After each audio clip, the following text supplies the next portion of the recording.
Sir, why is my face in your trash? Maya Ruth asked, holding the baby photo with both hands. The room stopped breathing. A torn picture should not have had that much power. It should have been nothing but old paper, dust, and a mistake from a locked room. But when billionaire Ethan Whitmore looked down at the infant in the photo, his fingers tightened around the frame, because the baby's wrist carried one blurred word. Whit. 3 hours earlier, the west wing of the Whitmore mansion had been opened for the first time in 10 years. The door did not swing wide like a door in a happy house. It dragged against the marble floor with a tired sound, as if the room behind it had been holding its breath too long. White labels were taped to 4 rolling bins in the hallway. Keep, sell, burn, trash. Men in gray uniforms moved quietly under the supervision of Vivian Cole, Ethan Whitmore's elegant fiancée, whose cream dress had no wrinkle, no dust, and no patience for sentiment. Everything must be cleared before the engagement dinner, she said, not loudly, because people like Vivian never had to be loud. They simply expected the world to obey. At the end of the hallway stood Mrs. Ruth, a small black woman with tired hands and a careful smile. She had been hired for one day to help sort linens and sweep the back rooms. Beside her stood 8-year-old Maya, wearing a faded yellow sweater with one missing button and sneakers that made almost no sound on the stone floor. Maya had been told 3 times not to touch anything expensive, so she touched only what looked forgotten. Dusty ribbon, broken glass, a silver spoon bent at the handle. In the west room, sunlight came through curtains the color of old tea. There was a crib pushed against the wall, covered with a sheet. A cracked music box sat on a table, painted with a bluebird whose wing had chipped away. On the floor near the fireplace, workers emptied a cedar chest into the trash bin without looking. Old envelopes slid down. A baby blanket yellowed at the folds. A frame with no glass. Then something small slipped out and landed face down near Maya's shoe. She bent quickly, not to steal but because a sharp corner of glass was beside it and someone might step there. The object was a photograph. Its edges were soft from age. One corner had been ripped away so roughly that a white scar crossed the image. Maya turned it over. A baby stared up from the picture, wrapped in a white blanket embroidered with 3 tiny leaves. The baby's eyes were closed, but the face was round, calm, and strangely familiar. Maya frowned. She touched the small birthmark just under her own ear. In the photo, beneath the baby's ear, was the same mark. Maya, Mrs. Ruth whispered from the doorway. Put that down. But Maya did not move. Footsteps entered behind her. Ethan Whitmore had arrived, tall, silent, still holding his phone from a call he had already forgotten. Maya lifted the photo toward him, her voice barely more than a breath. Sir, why is my face in your trash? Vivian turned first. Too fast. Ethan reached for the photo, and the whole room went still. Vivian's hand moved toward the photograph before Ethan's did, but she stopped herself halfway, as if remembering there were workers watching. Her smile returned first. Not warmth. Control. Maya, sweetheart, she said, bending slightly. Things found in trash bags are not treasures. They are private family items that have already been sorted. The word private made Mrs. Ruth stiffen. She stepped forward with both palms open, the way people do when they are already apologizing before they know the crime. I'm sorry, Miss Cole. She didn't mean any harm. Maya, give the picture back. Maya looked at her grandmother, then at the photo still resting between her fingers and Ethan's. She did not pull it away. She only held it carefully, by the edges, as if the baby inside might bruise. A man in a navy suit entered from the hall, his silver hair perfect, his leather folder tucked under one arm. Harlan Pierce, the Whitmore family attorney, looked at the room once and understood where to place his voice. Not angry, legal. Mr. Whitmore, he said, we should pause all non-essential staff activity in the West Wing until personal materials are secured. Non-essential. The word landed on Mrs. Ruth like a hand on her shoulder. One of the house managers glanced down at her temporary visitor badge. It read Ruth Ann Cleaning Support. Maya's small paper sticker, pressed crookedly to her sweater, Red guest child. No last name. No reason to be remembered. Vivian noticed Ethan looking at the badge and softened her tone even more. This is exactly why I asked for a closed crew. Children get curious. Adults around them sometimes misunderstand opportunity. Mrs. Ruth's face changed. Just a little. Her mouth opened, but fear closed it again. She needed the day's pay. She needed next week's reference. She needed the rich not to decide she was dangerous. Maya heard all of that in the silence. She lifted her chin. I wasn't taking it, she said. It fell by my shoe. Harlan gave a small, patient nod, the kind adults give when they are not listening. Even discarded items remain property of the estate until cleared by authorized personnel. Maya looked down at her sticker. My badge doesn't say my last name, she said quietly. So maybe that's why you think I don't have one. The room went still in a different way. Ethan's eyes shifted from the photograph to the sticker on her sweater. For the first time, his face showed something other than shock. Not belief. Not yet. Tension. Vivian laughed softly, as if Maya had said something charming and sad. No one is questioning your name, sweetheart. You are, Maya said. Her voice stayed low. You keep calling me sweetheart because you don't want to say it. Mrs. Ruth whispered, Maya, please. Harlan extended his hand. The photograph. Ethan finally took it, but he did not hand it to Harlan. He turned it under the gray window light. Vivian's smile held, but her fingers tightened around the pearl bracelet on her wrist. Ethan saw that. He also saw Maya touch the skin beneath her ear. The baby has this, she said. She turned her head, lifting her hair. Under her left ear was a tiny brown birthmark shaped almost like a comma. Ethan looked back at the photo. The image was faded, the corner torn, the baby's face small. But beneath the infant's ear, in the exact same place, was the same little mark. Ethan did not ask anyone to leave. That would have made it real too quickly. Instead, he carried the photograph to the long table beneath the covered mirror and laid it flat under the strip of winter light coming through the curtains. Dust floated above it in slow silver threads. The baby's birthmark was there. Small. Dark. Exakt. But Ethan forced himself to look away from the face and toward the wrist, because faces could deceive grieving men. Marks could be coincidence. Paper could be planted. On the infant's left wrist was a hospital band, blurred by age and shadow. Ethan leaned closer. Vivian stepped beside him, close enough for her perfume to cover the old smell of the room. Ethan, she said gently, you don't have to do this in front of strangers. Strangers. Maya heard it. Mrs. Ruth heard it. Harlan heard it and did not correct her. Ethan took out his phone, opened the camera, and enlarged the image. The band sharpened just enough for a few letters to rise from the blur. Whitmore. Girl. 3:17 a.m. Ethan's thumb stopped moving. Harlan cleared his throat. Old hospital bands often smudge. That could be 3:37. Or 3:47. It is not reliable evidence. Vivian nodded immediately. And the West Room has been closed for years. Moisture, heat, dust. Anything could distort ink. Maya looked at the screen, then at Ethan's left hand. He wore a silver watch, plain except for the scratches along the edge. She had noticed it earlier when he reached for the photo. Grown-ups never thought children noticed hands. Maya noticed because hands told the truth before mouths did. Ethan kept touching the watch whenever someone mentioned the baby. Your watch has numbers too, she said. Ethan looked down. The room seemed to tighten around that small sentence. What? On the back, Maya said. When you picked up the picture, I saw writing. It said 3:34.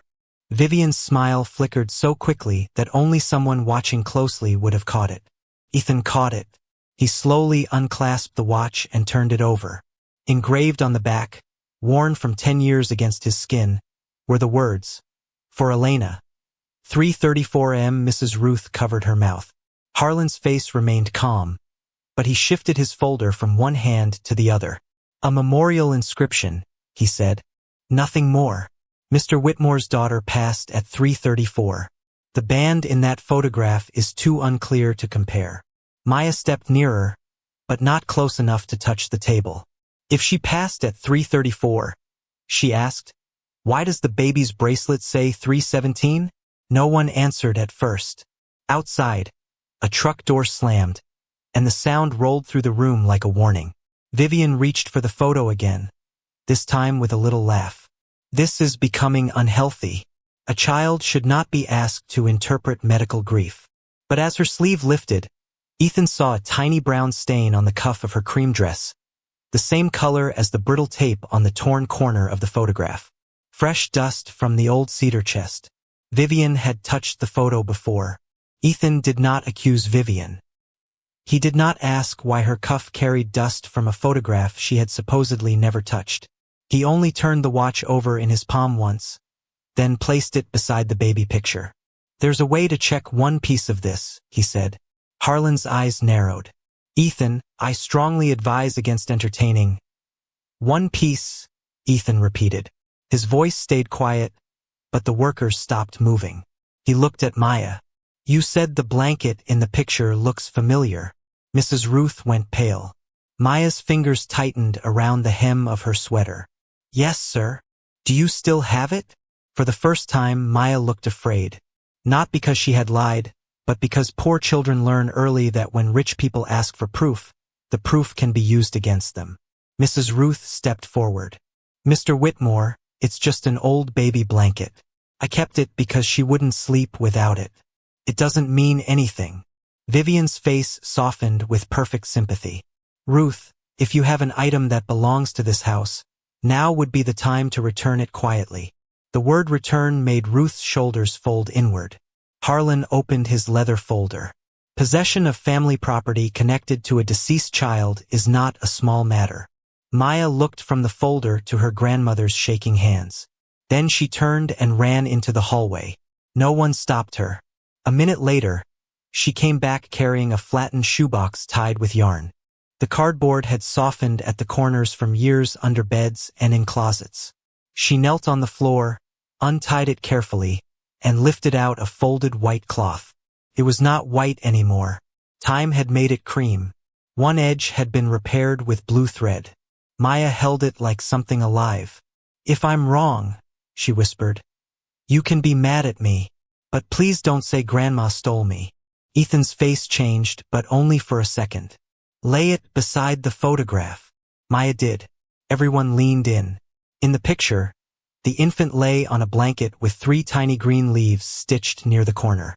On Maya's blanket, the same 3 leaves sat in the same uneven triangle, one stem shorter than the others. Harlan immediately said, mass-produced pattern. Common. Vivian nodded too quickly. Exactly. Baby blankets are duplicated all the time. Ethan looked at the blue repair thread on the edge. Turn the corner over. Maya did. Underneath, hidden where the fabric folded, were 2 faded initials stitched in silver thread. G.W. Grace Whitmore. Ethan's breath left him without sound. Vivian recovered first. If Ruth worked anywhere near this family years ago, she could have taken it. Or bought it from someone who did. This proves nothing except access. Mrs. Ruth began to cry silently. Maya did not. She reached back into the shoebox and pulled out a brown paper scrap, soft from being folded too many times. This was with me, she said. Ethan unfolded it. The writing was almost gone, but one sentence remained. Keep her safe. Don't bring her back to the hospital. Harlan took one sharp step forward. That document should be handled by counsel. But as he reached, a corner of the paper caught on his cufflink. For half a second, everyone saw the engraving on it. The same bluebird from the music box in the West Room. Ethan looked at Harlan's cufflink for 1 second too long. The bluebird was small, engraved in enamel, almost elegant enough to be innocent. Almost. Harlan drew his hand back and covered the cuff with his thumb. A family crest variation, he said smoothly. The Whitmore household has used birds on stationery for decades, but Ethan had never seen that bluebird on stationery. He had seen it painted on the broken music box in the West Room, the one everyone had been told to throw into the burn bin.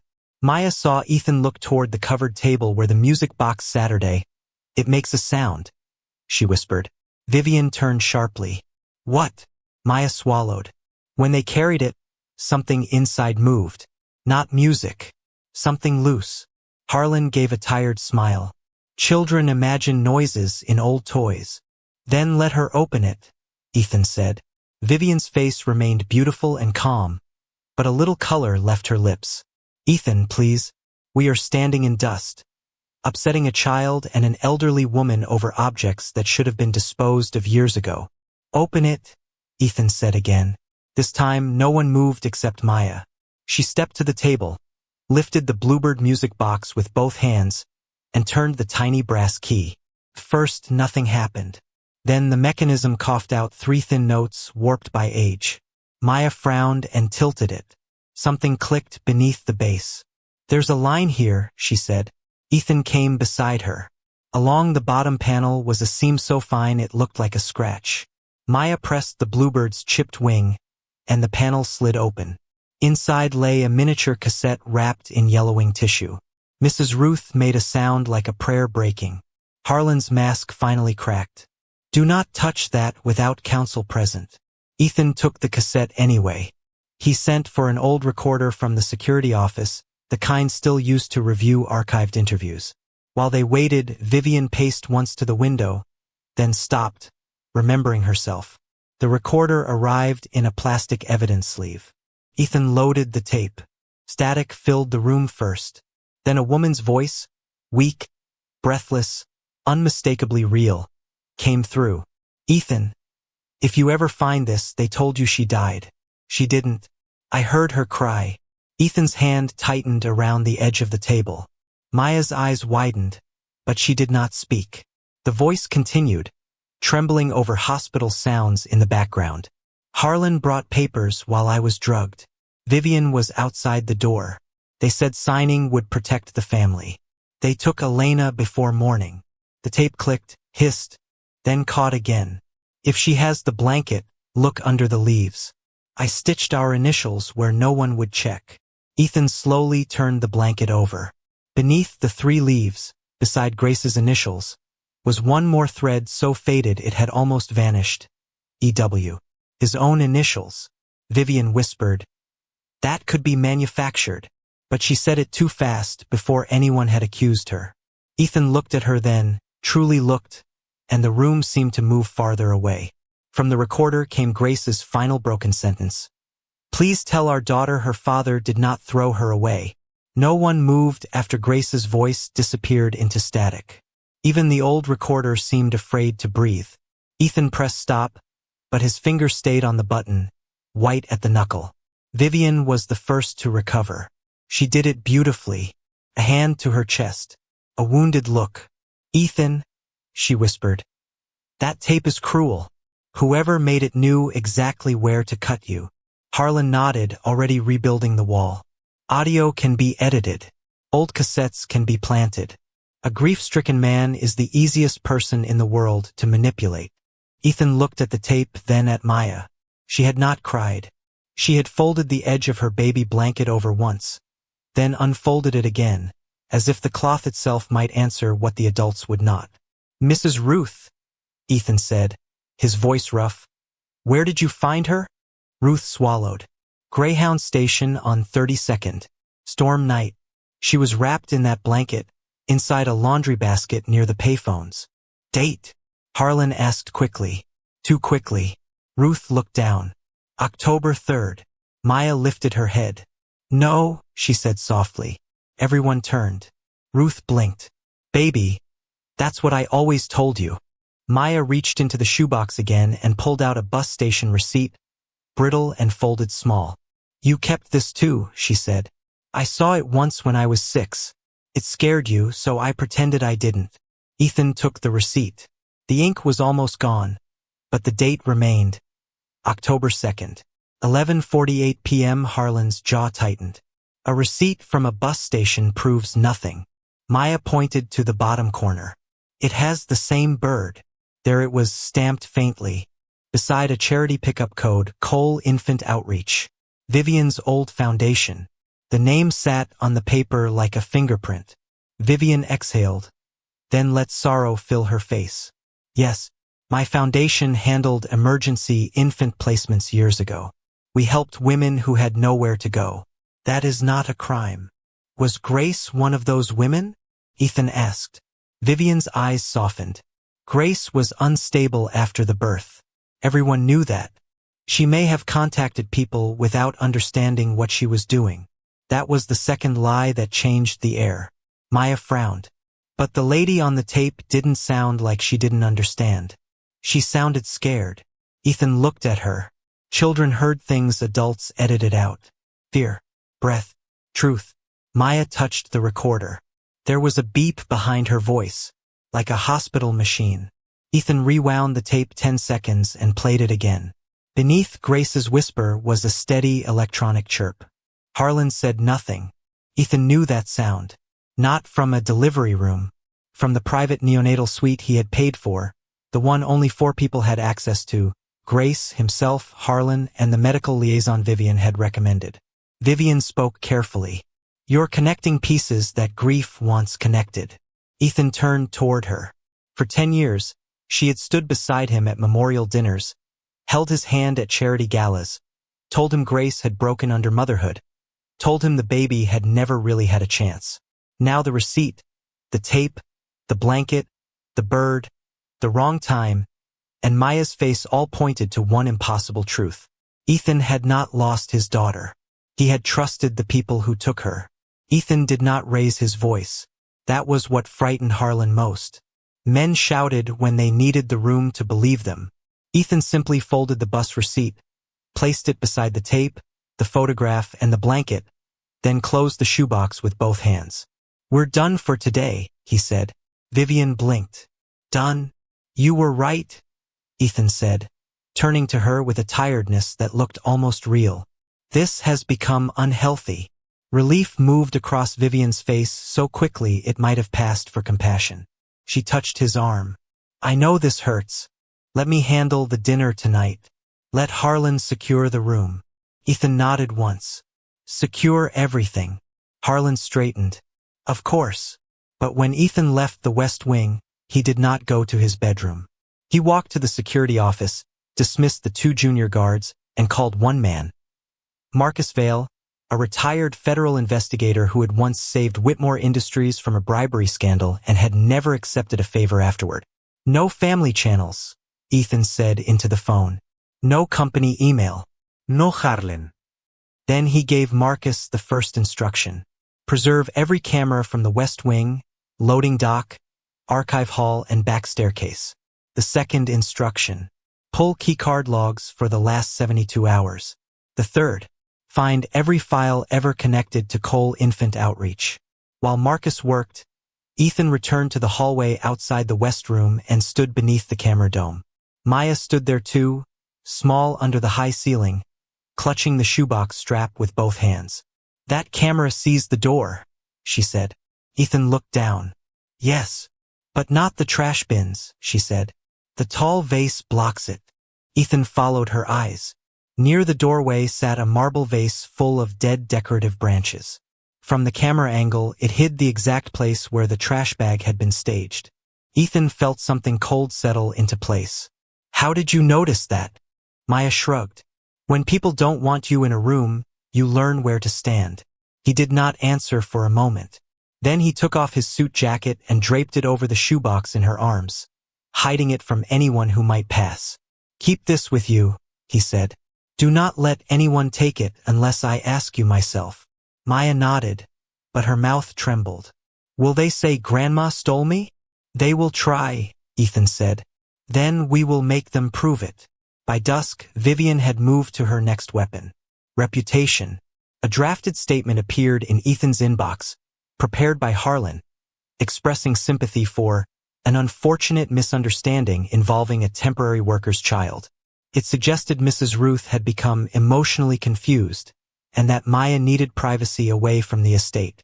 Ethan read it once, then forwarded it to Marcus. At 7:12 p.m., the keycard logs arrived. Vivian had entered the locked West Wing at 11:48 the night before. Harlan had entered 6 minutes later.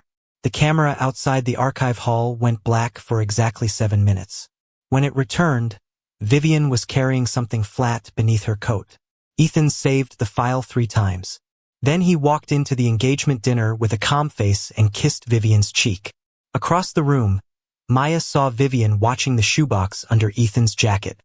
For the first time all day, Vivian did not look at Maya like a poor child. She looked at her like a witness. The ballroom had been built for applause. Crystal chandeliers hung above 300 guests, scattering light across champagne glasses, white roses, and the gold letters behind the stage. Every child deserves a name. Vivian had chosen the slogan herself.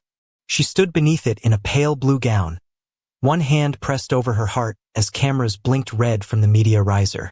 "Tonight," she said, "the Cole Whitmore Foundation renews its promise to protect children whose stories have been lost." At the back of the room, beside the service doors, Maya sat with Mrs. Ruth. Their table had no centerpiece. A waiter had asked twice if they were staff. Maya kept the shoebox under her chair, Ethan's folded jacket still covering it. When Vivian began speaking about abandoned babies, Mrs. Ruth looked down at her lap. Maya reached for her hand. On stage, Harlan approached Ethan with a document folder and a public smile. "A simple transfer of temporary foundation authority," he murmured. "For stability." Ethan took the folder, looked at the signature page, then closed it without signing. Vivian turned from the microphone. Her smile tightened. "Ethan?" He walked onto the stage slowly. Not angry, not shaking. That made the room quiet faster than a shout would have. He placed the unsigned papers on the podium. "Before I transfer authority over a children's foundation," he said, "I need to correct one child's story." Vivian laughed softly into the microphone. "This is not the place for a private episode." "It became public," Ethan said, "when your office drafted a statement calling an 8-year-old girl a misunderstanding." The first murmur moved through the donors. Harlan stepped forward. "Mr. Whitmore is under emotional distress. Any materials shown tonight may violate medical privacy, family privilege, and ongoing legal review." Ethan looked toward the back of the room. "Maya!" Every head turned. Maya froze. Then she bent down, lifted the shoebox, and walked the long carpeted aisle. She did not run. She did not hide her face. The room saw her faded yellow sweater, her crooked guest sticker, her small hands holding the box everyone had tried to take. Ethan crouched when she reached the stage, so the cameras could not swallow her beneath him. "Only if you want to," he said. Maya opened the shoebox. One by one, Ethan laid the evidence beneath the glass camera overhead. The baby photograph, the blanket with 3 leaves, the bus station receipt stamped Cole Infant Outreach, the note warning not to return her to the hospital, the cassette labeled by Grace's trembling hand, the keycard log showing Vivian and Harlan entering the West Wing, and the medical report Marcus had delivered 30 minutes earlier. DNA probability, 99.9998%. Vivian's face hardened. A desperate woman raised this child to impersonate an heiress. The screen behind her lit up. Maya had remembered the vase blocking one camera, but not the reflection in the covered mirror. Marcus had found it. In the reflection, Vivian removed the baby photo from the cedar chest, stared at it, then ordered Harlan, "Find the blanket. If the girl keeps either one, we don't have a charity problem. We have an heir." Silence fell so completely that the chandeliers seemed loud. Ethan turned to Mrs. Ruth near the service doors. "That woman did not steal my daughter," he said. "She saved her." Then he faced Harlan and Vivian. "No one leaves with a phone, a file, or a shredder key." For a moment, no one obeyed because no one knew which version of Ethan Whitmore was standing on that stage. The grieving widower? The billionaire? The man who had almost signed away a foundation built on stolen children? Then Marcus Vale stepped from the side entrance with 2 uniformed officers and a court preservation order in his hand. Phones were placed on tables. Laptops were closed. Harlan tried to speak about privilege, but his voice had lost its room. Vivian stood perfectly still beneath the words "Every child deserves a name," and for the first time, they looked like an accusation. By midnight, The foundation's accounts were frozen. By morning, the hospital's old neonatal records were sealed under subpoena. Harlan Pierce was suspended from practice pending criminal investigation for falsified medical filings, witness intimidation, and destruction of evidence. Vivian's engagement ring was removed from the Whitmore family announcement page before sunrise. But none of that was the moment Maya remembered. What she remembered came 2 days later, in the Whitmore boardroom, where the long glass table reflected faces that had once looked past her. Mrs. Ruth sat beside Maya, wearing her church coat because it was the nicest thing she owned. Her hands stayed folded in her lap, but Maya could feel them trembling through the chair. Ethan stood at the head of the table. In front of him was the baby photograph, restored and placed in a clear frame. No longer trash. Evidence. Mrs. Ruth, he said, and his voice broke on her name. This family accused you of taking what you saved. I accused you with my silence. I am sorry. He turned to the board, the cameras, the attorneys, the hospital representative sitting pale near the wall. Say it correctly in the record. Ruth Bell did not abduct Elena Whitmore. She found an infant abandoned in a storm and kept her alive when every institution meant to protect her failed. The court stenographer typed every word. Mrs. Ruth covered her mouth, but she did not bow her head this time. Ethan then signed 3 documents. The first corrected Maya's birth record. Elena Maya Whitmore, daughter of Ethan Whitmore and Grace Whitmore.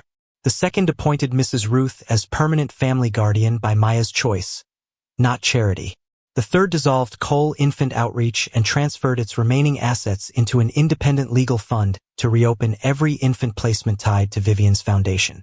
It was not a gift. It was repair. Later, Ethan brought Maya back to the West Room. The trash bin was gone. The Bluebird music box sat on the mantel, repaired just enough to play its crooked song. Beside it stood the baby photo, the blanket with 3 leaves, and Grace's cassette sealed in glass. Maya looked at the photograph for a long time. Did she love me? She asked. Ethan knelt, careful not to reach for her too quickly. Yes, he said, and I will spend the rest of my life making sure no one gets to turn that truth into paperwork again. Maya leaned against Mrs. Ruth first. Then, after a quiet moment, she slipped one hand into Ethan's. The picture that had been thrown away did not make the past painless. It made it honest. And in that honest silence, the little girl everyone had treated like a problem finally became the voice the whole room had to hear.